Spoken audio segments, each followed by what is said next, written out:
This video is for the Scratch Project Assignment 1 movement.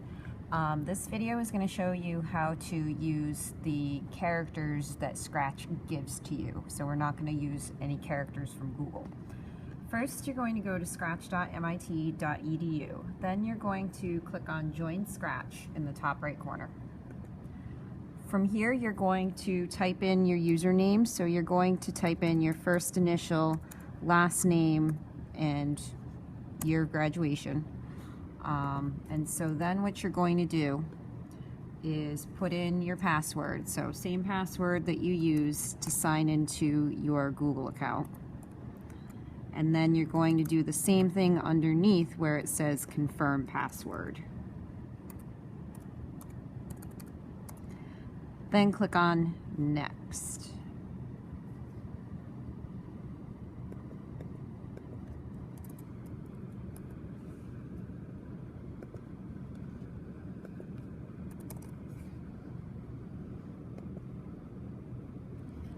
From here, you're going to click on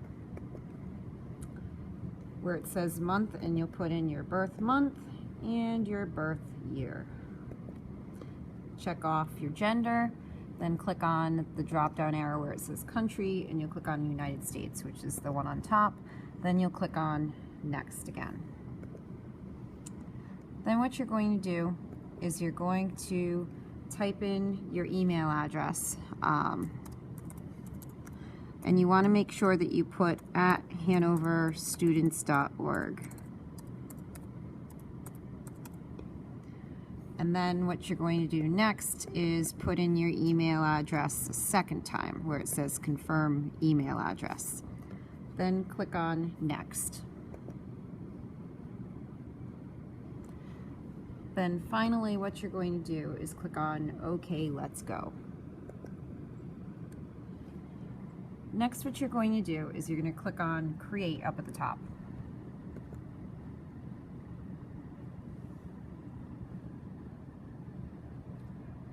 Then you're going to click on the X that appears in the bar up at the top. You're going to click where it says Untitled, and you're going to erase it and give it a name. So make sure that you put your name and your partner's name if you have a partner. And then that way we'll know whose it is. Next, what we're going to do is we're going to delete the sprite that's there. And sprites, just so you know, is a name for characters. So you're going to put your pointer on the cat that's underneath where it says sprites. Then you're going to do a 2-finger click with your fingers apart like that and choose delete. Now we're going to get a new sprite. So you're going to click on this little big-haired guy right here that says choose sprite from library, and we've got all sorts of different characters, so you can look through all of them. Anyway, I'm just going to go ahead and choose one really quickly. So I'll click on the little crab, and then I'm gonna click on OK. So there's our character. Next, what we're going to do is we're going to add a background. So you're going to click on the little mountain and sun down in the bottom left corner. And then you've got all sorts of different backgrounds that you can choose. So I'm just going to go ahead and choose a background and then click on OK. Alright, so now we have our character and we have our background. The next thing that we're going to do is we're going to actually start to make your character be able to be controlled.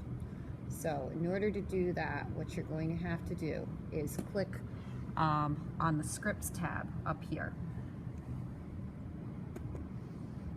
And then click on your character underneath where it says Sprites.